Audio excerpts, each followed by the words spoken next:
अगर आप चाहते हैं भोजपुरी हिट सॉन्ग सबसे पहले आप तक पहुंचे, तो लवली वीडियो चैनल को जरूर सब्सक्राइब करें और साथ में बेल आइकन को दबाना ना भूलें।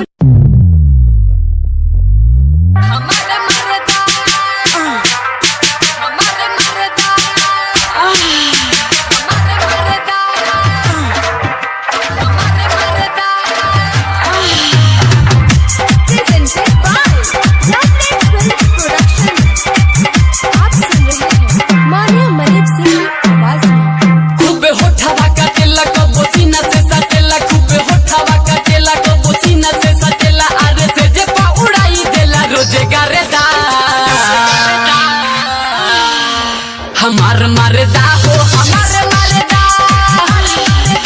हमारे मरदा हो हमारे मरदा, खूबे होठवा काटेला को बोसीना से सटेला, खूबे होठवा काटेला को बोसीना से सटेला, अरे से जे पा उड़ाई देला रोजे गरेदा। हमारे मरदा हो हमारे मरदा, हमारे मरदा हो हमारे मरदा। Presented by Lovely Films Production।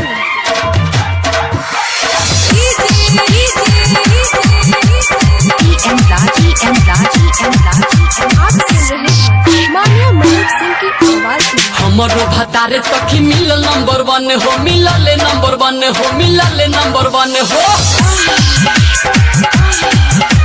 हमारो भतारे सखी मिलल नंबर 1 हो, मिलल नंबर 1 हो। प्यार करेला रतिया में दाना दन, रतिया में दाना दन, रतिया में दाना दन हो। दुनु जो पकड़ेला गलिया